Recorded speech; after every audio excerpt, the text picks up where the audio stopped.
तो दोस्तों आज मैं एक्सप्लेन करने वाला हूँ हाल ही में रिलीज हुई एक हॉरर साई-फाई मूवी को जिसका नाम है इमिनेंस। और इस मूवी के अंदर डेविल के कॉन्सेप्ट को काफी बढ़िया तरीके से और काफी अलग तरह से दिखाया गया है। इस मूवी को डायरेक्ट किया है कैरी बेलेसा ने। और भाई कल मैंने स्टिग्माटा नाम की एक बहुत ही बेहतरीन सुपरनैचुरल हॉरर मूवी को एक्सप्लेन किया है। मे बी लोगों तक नोटिफिकेशन नहीं पहुंची है, तो अगर आपने वीडियो नहीं देखी है तो जाकर जरूर देख लेना। ट्रस्ट मी, आप रिग्रेट नहीं करोगे। बहुत ही बढ़िया कॉन्सेप्ट है। उस वीडियो का लिंक आपको नीचे डिस्क्रिप्शन में मिल जाएगा। और क्लिप्स वाले चैनल के बारे में तो आपको पता ही है, और अगर नहीं पता है तो जल्दी से जाकर सब्सक्राइब कर लो, उसका लिंक भी नीचे ही आपको मिल जाएगा। तो चलिए अब बिना किसी देरी के चलते हैं सीधा वीडियो की तरफ।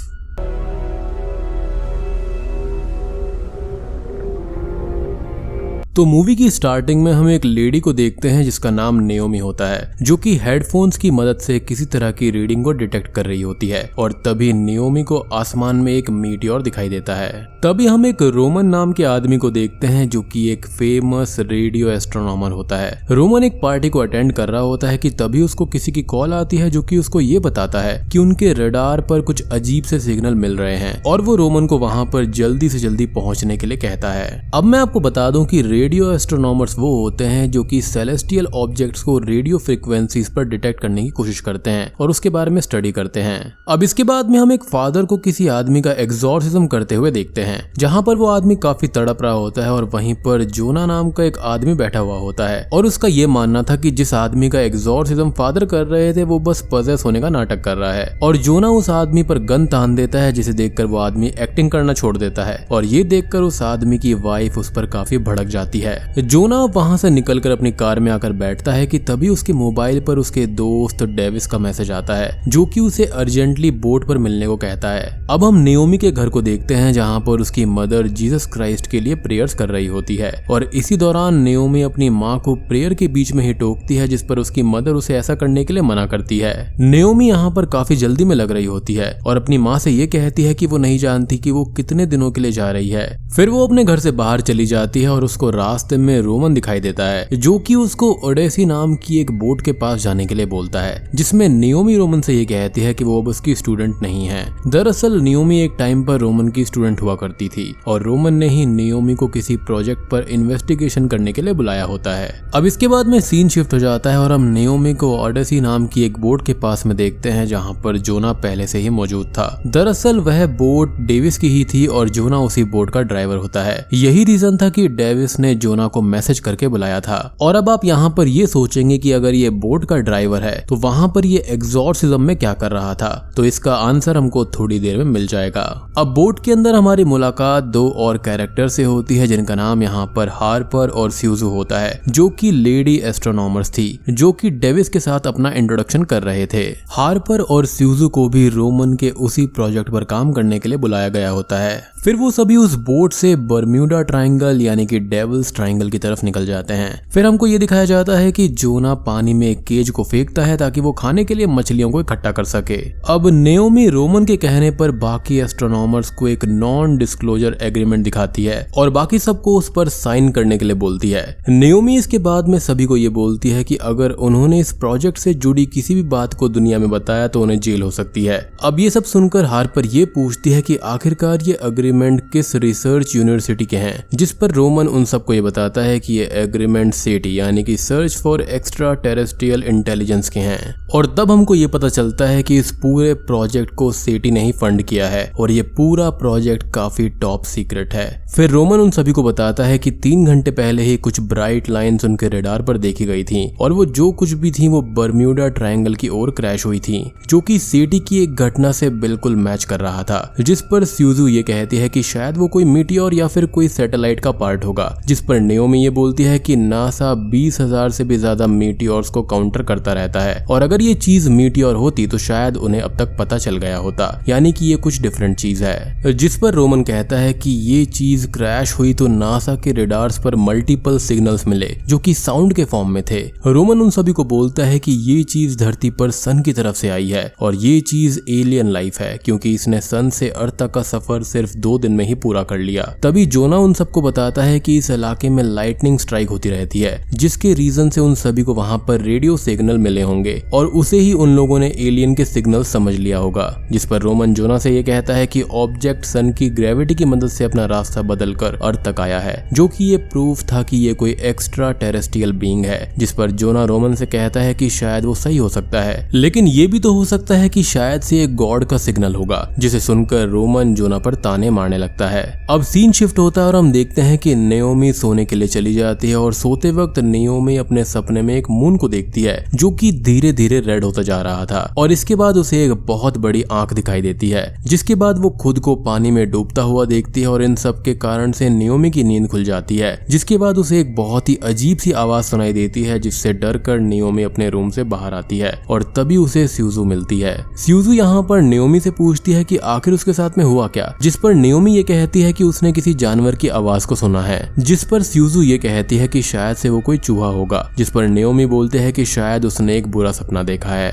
तभी स्यूजू एक शॉकिंग बात रिवील करती है कि उनकी बोट जरा भी नहीं हिल रही है, जिसके बाद वो दोनों वहां से निकलकर बाहर की तरफ चले जाते हैं। अब वहां पर बाद में सभी रेडियो एस्ट्रोनॉमर बाहर आते हैं और ये देखते हैं कि वहां का पानी बिल्कुल ठहर गया है, जैसे कि वो किसी तालाब में हो। इन सबको देखकर रोमन ये कहता है कि उसने ऐसी चीज पहले कभी नहीं देखी है, जिस पर जोना ये कहता है कि ये इम्पॉसिबल है। जिसे सुनकर रोमन ये कहता है कि ये इम्पॉसिबल नहीं बल्कि एबनॉर्मल है और रोमन ये कहता है कि शायद से यही एलियन एक्टिविटी है। अब जोना उस केज को बाहर निकालता है जिसे उसने मछली पकड़ने के लिए समुद्र में फेंका था। जब वो केज बाहर निकालते हैं तो सभी लोग उसे देखकर शॉक्ड हो जाते हैं, क्योंकि उसके अंदर की जो मछलियां थी वो ऐसी थी जैसे उनको किसी ने उबाल दिया हो। जिस पर रोमन ये कहता है कि ये उसी मीटियोर के इम्पैक्ट की वजह से हुआ होगा, जिससे कि समुद्र का पानी मीलों तक गर्म हो गया है। जिससे कि जोना यहाँ पर असहमत होते हुए ये कहता है कि बाइबल के अंदर ये लिखा हुआ है कि डेविल पूरे समुद्र को उबाल देगा और ये सब चीज डेविल ही रहा है और डेविल को यहाँ पर किंग ऑफ सी कहा जाता है। ये सुनकर रोमन जोना से ये पूछता है कि फिर तो बाइबल के अनुसार ये दुनिया का अंत होना चाहिए, राइट? और रोमन जोना पर ताने मारने लगता है। पर इसके बाद रोमन जोना को ये बोलता है कि जोना उन्हें उनकी डेस्टिनेशन पर ले चले, जिस पर जोना ये कहता है कि पहले से वो वहीं पर हैं। इसके बाद सभी अपना काम करने के लिए बोट के अंदर वापस चले आते हैं और जोना भी केज को पानी में फेंक कर वापस बोट के अंदर आ जाता है।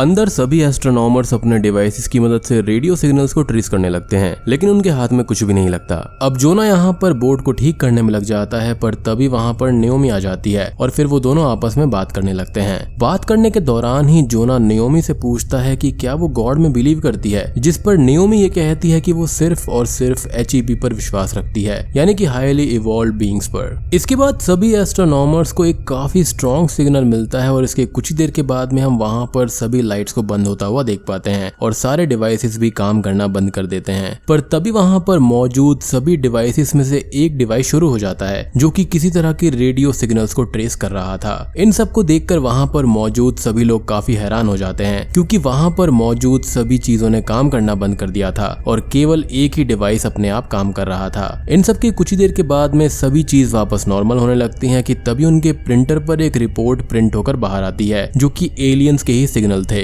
इन सबको देखकर वहां पर मौजूद सभी एस्ट्रोनॉमर्स काफी खुश हो जाते हैं, क्योंकि वो लोग उन्हीं चीजों के लिए वहां पर आए थे।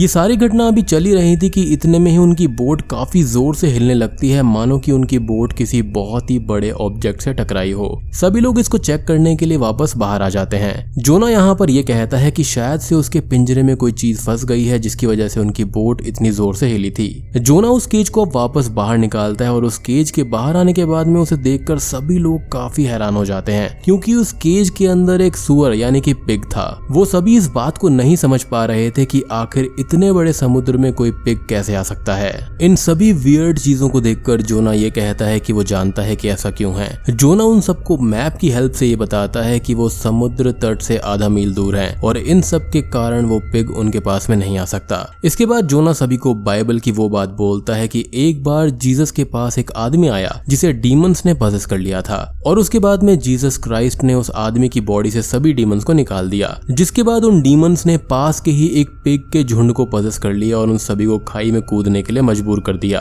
जिसके बाद जोना ये कहता है कि इस पूरे समुद्र पर डेविल का ही राज है और ये सुअर आम सुअर नहीं है बल्कि इसके अंदर डीमन है। ये सब सुनकर रोमन और नियोमी उसको बकवास बंद करने के लिए बोलते हैं और उन्हें वापस घर ले जाने के लिए कहते हैं। जिसके बाद में जोना बोट को वापस ले जाने लगता है। अब हम नियोमी को देखते हैं जो कि एक रूम में अपनी आंखों को बंद करके बैठी हुई होती है। जिसके बाद नियोमी सपना देखने लगती है जिसके अंदर वो अपनी मदर को जीसस क्राइस्ट की प्रेयर और जीसस क्राइस्ट के पिक्चर और क्रॉस को देखती है और अपने पहले के सभी सपनों को देखने लगती है जिसके अंदर वो फिर से पानी के अंदर डूब रही होती है। इन सब की वजह से नियोमी वापस अपनी आंखों को खोल लेती है। अब हम देखते हैं कि जोना यहाँ पर डेविस से बात कर रहा होता है। जोना डेविस को बताता है कि वो पिछले 1 घंटे से टॉप स्पीड पर चल रहे हैं लेकिन उनके कोऑर्डिनेट्स बिल्कुल भी नहीं बदल रहे, यानी कि वो पिछले 1 घंटे से ठीक उसी जगह पर हैं, जिस पर डेविस काफी हैरान हो जाता है। अब नियोमी यहाँ पर बोट के निचले वाले कंपार्टमेंट में बैठी हुई होती है और कुछ ही देर के बाद में वहाँ पर डेविस आता है। नियोमी डेविस से पूछती है कि अभी वो कहाँ तक पहुंचे, जिस पर डेविस नियोमी को ये बताता है कि चाहे वो कितनी भी स्पीड से आगे बढ़ लें लेकिन फिर भी वो घूम फिर कर उसी जगह पर आ जाते हैं जहाँ पर वो पहले थे, जिसको सुनकर नियोमी काफी हैरान हो जाती है। अब नियोमी डेविस से जोना के बारे में पूछती है कि जोना आखिर उससे मिला कहाँ पर, तो डेविस ये कहता है कि वो उसे इसी बोट पार्टी पर मिला था। और डेविस यहाँ पर नियोमी को ये भी बताता है कि जोना का असली नाम कुछ और है और एक हादसे के बाद वो खुद को जोना समझता है। डेविस अब यहाँ पर नियोमी को ये बोलता है कि क्या उसको किसी बाइबल से जुड़ी हुई स्टोरी के बारे में पता है जो कि जोना से मेल खाती हो। तो नियोमी ये कहते हैं कि जोना एक प्रॉफिट थे और उन्होंने गॉड के कमांड को डिसोबे किया था, जिसके बाद में उन्हें एक बड़ी सी वेल ने निगल लिया था और बाद में प्रॉफिट जोना ने गॉड से अपनी गलती की माफी मांगी थी, जिसके बाद गॉड ने 3 दिनों के बाद में उनको वेल से बचा लिया था। डेविस ये बताता है कि जोना का असली नाम मार्कस ब्रिगमन है और स्कूबा डाइविंग के दौरान उसका एक एक्सीडेंट हो गया था और वहां पर उस एक्सीडेंट से वो बाल बाल बच गया था। डेविस आगे बताता है कि उस हादसे के दौरान जोना पानी में डूब गया था और 3 मिनट के लिए मर चुका था, लेकिन इसके बाद वो फिर से जिंदा हो गया। अब तभी जोना वहां पर आता है और नियोमी जोना से बोट की प्रॉब्लम के बारे में पूछती है, जिस पर जोना उसे ये कहता है कि बोट में कोई भी दिक्कत नहीं है पर शायद ये गॉड का कोई संकेत है। जोना आगे ये कहता है कि शायद उन्होंने जिस मीटियोर को देखा था वो कुछ और नहीं बल्कि डेविल था, जिससे हमें ये पता चलता है कि गॉड है तो डेविल भी है। तभी वहां पर अचानक से ही स्यूजो आती है और ये बताती है कि उसने अभी एक बोट को देखा है, जिसको सुनकर सभी बोट के ऊपर आ जाते हैं। वो सभी लोग उस बोट को देखने लगते हैं जो कि दिखने में बिल्कुल उनकी ही बोट की तरह लग रही थी। अब उस बोट को देखकर सभी काफी हैरान हो जाते हैं क्योंकि उस बोट पर कोई भी नहीं था, जिसे देखकर रोमन ये कहता है कि शायद से यह एंटिटी और एलियन जो भी है वो किसी तरह से उनसे कम्युनिकेट करने की कोशिश कर रही है। इसके बाद में वो सभी दूसरी बोट पर जाने का फैसला करते हैं और स्यूजो अकेले ही अपनी बोट पर रुक जाती है। सभी लोग दूसरी बोट के अंदर जाते हैं और देखते हैं कि वहां पर सभी चीजें उनकी ही बोट की तरह थीं, यहाँ तक कि वहां पर सारे डिवाइसेस और वो मैप भी जिस तरह जोना ने सबको अपनी बातों को समझाया था वैसे ही बिल्कुल पड़े हुए थे, यानी कि वो जो बोट थी वो बिल्कुल उनकी बोट की हूबहू कॉपी थी। तभी उस बोट के रेडियो पर कंट्रोल रूम से एक मैसेज आता है कि उनके एक हेलीकॉप्टर को ओडेसी नाम की एक बोट दिखाई दे रही है और अगर वहां पर कोई मौजूद है तो वो फ्लेयर गन की मदद से इशारा कर दे। जिसके बाद में नियोमी और डेविस बाहर आकर देखते हैं पर उन्हें कोई भी दिखाई नहीं देता। फिर रेडियो पर फिर से आवाज आती है कि उनके हेलीकॉप्टर उनके बाएं तरफ एक रेड सिग्नल दिखा रहा है। जिसके बाद में जोना बाहर की तरफ देखता है तो उसे असल में वहां पर रेड सिग्नल दिखाई दे रहा था जो कि काफी एबनॉर्मल था। अब तभी जोना की बोट पर जो पिग था वो काफी अजीब अजीब आवाज निकालने लगता है, जिसे सुनकर स्यूजो काफी डर जाती है। दूसरी बोट पर उन सभी को फिर से रेडियो से आवाज आती है जिसमें कोई दूसरी तरफ से ये कह रहा होता है कि उन्हें एक राफ्ट दिखाई दे रही है जिसके अंदर 2 सर्वाइवर्स हैं और उनमें हलचल हो रही है। इन सारी आवाजों को सुनकर वहां पर मौजूद सभी लोग काफी डर जाते हैं और उन्हें ये समझ में नहीं आता कि आखिर उनके साथ में हो क्या रहा है। तभी उनको ये लगता है कि उनके पास में कोई आ रहा हो, जिसके बाद में वो सभी खुशी खुशी वहां पर देखने लगते हैं कि तभी कोई इनविजिबल सी चीज हार्पर पर अटैक कर देती है और इसके बाद में हार्पर पूरी तरह से पजेस्ड हो जाती है और बार बार सभी से एक ही बात कह रही होती है कि let's open an door for the devil, जिसको सुनकर सभी काफी डर जाते हैं। तभी हम ये देखते हैं कि नेओमी हार्पर से डरकर कहीं भागने लगती है और तभी वो पानी में गिर जाती है, जो कि ऊपर आने की कोशिश करती है, लेकिन तब वो ये पाती है कि वो खुद एक केज में बंद है और ये बिल्कुल वही सपना है जो कि उसने देखा था। अब इन सबको देखकर जोना डेविस से ये कहता है कि वो अपनी बोट पर जाकर इमरजेंसी बीकन को लेकर आए, जिसके बाद हम देखते हैं कि डेविस इमरजेंसी बीकन को लाने के लिए इंजन रूम में आ जाता है और दूसरी तरफ हम ये देखते हैं कि रोमन को आसमान में कई स्टार्स और गैलेक्सीज दिखाई देने लगती हैं, जिन्हें देखकर रोमन काफी खुश हो जाता है।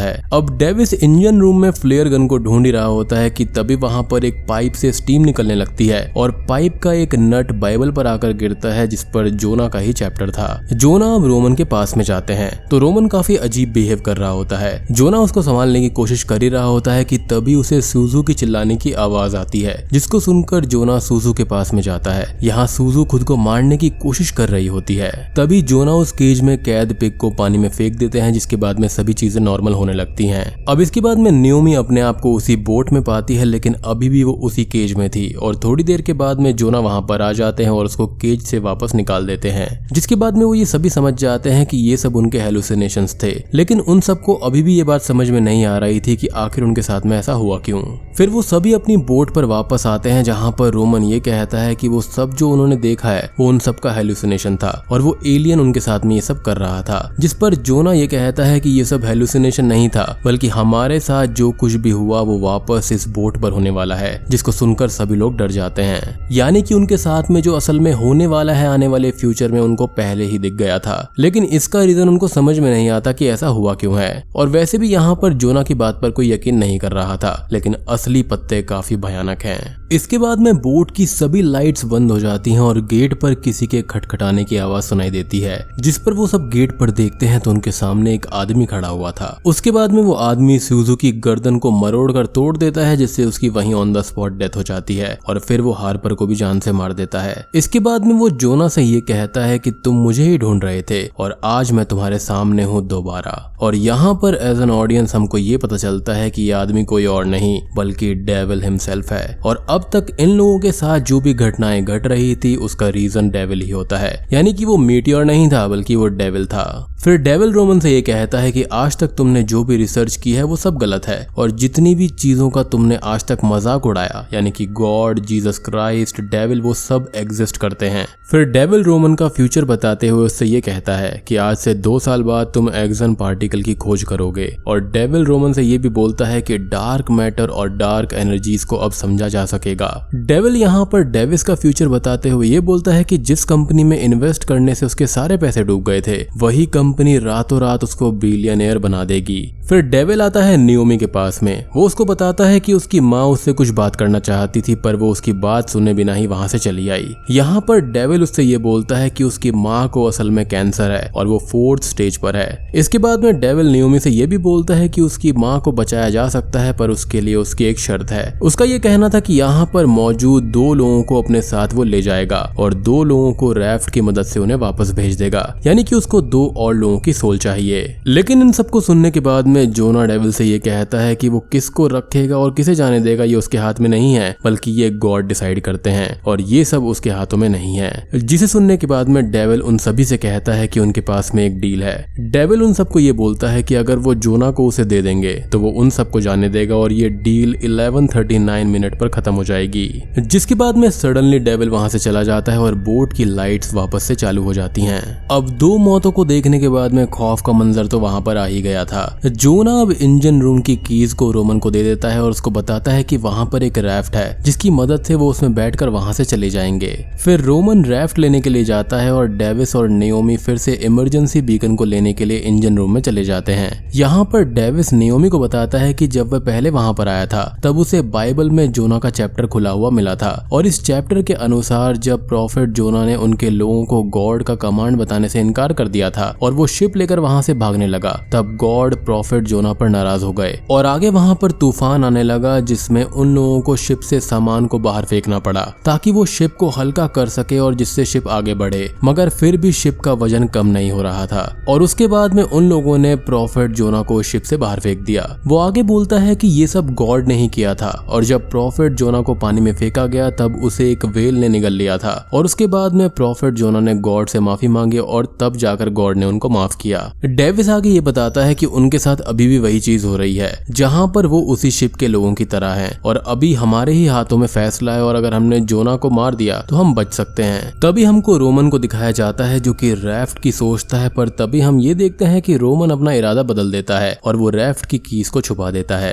तभी वहाँ पर जोना आ जाता है और स्यूजू और हार्पर को पानी में फेंक देता है। इधर दूसरी तरफ जब डेविस नियोमी से बात कर रहा होता है तब वो ये देखता है कि उसके सामने बाइबल का जो चैप्टर खुला हुआ था उसका पेज नंबर 1139 था और डेविल ने भी उनको 1139 तक का ही समय दिया था और वही उस बाइबल में वो मिलता है जिस पर जोना के डूबने की खबर छपी हुई थी। डेविस ये गौर करता है कि जोना को डॉक्टर्स ने भी 1139 पर ही डेड घोषित कर दिया था, जिसके बाद में डेविस नियोमी से कहता है कि ये सभी चीज जोना की वजह से ही हो रही है और उन सबको मिलकर जोना को मार देना चाहिए, जिस पर नियोमी पहले राजी हो जाती है। अब सभी लोग बोट के ऊपर आ जाते हैं तब रोमन जोना पर एक नाइफ से अटैक कर देता है, पर इस लड़ाई में खुद रोमन की ही डेथ हो जाती है। पर तभी डेविस जोना के सर पर वार कर देता है जिसकी वजह से जोना वहीं पर बेहोश हो जाता है। पर तभी डेविस एक कटर को ढूंढने लगता है जिससे कि वो राफ्ट की चेन को तोड़कर उसे यूज कर सके। तभी यहाँ पर नियोमी का माइंड बदल जाता है और वो जोना को होश में लाने की कोशिश करने लगती है। अब वहाँ पर डेविस आता है पर नियोमी उससे ये कहती है कि वहाँ पर उस बोट पर वो रुकेगी और डेविस और जोना रैफ्ट की मदद से वहाँ जा सकते हैं। नियोमी वहाँ पर उन दोनों को बताती है कि उसने अपने सपने में देखा था कि वो केज में बंद थी, जिसका मतलब है कि वो यहीं पर रुकेगी। और यहाँ पर डेविल उनको पहले ही दिखा चुका है कि यहाँ से कोई 2 ही लोग बचकर जा पाएंगे। जिसके बाद में जोना नियोमी को केज में बंद कर उसको पानी में फेंक देता है और दूसरी तरफ डेविस कटर की मदद से रैफ्ट की चेन को तोड़ने की कोशिश में लग जाता है। अब जब जोना भागकर अपनी स्टॉप वॉच ढूंढने के लिए निकल जाता है तो घड़ी में 1139 होता है। वैसे ही जोना अपनी स्टॉप वॉच शुरू कर देता है और 3 मिनट का समय वहाँ पर दिखने लगता है, जिससे कि ये पता लग सके कि नियोमी कितनी देर तक पानी में जिंदा रहेगी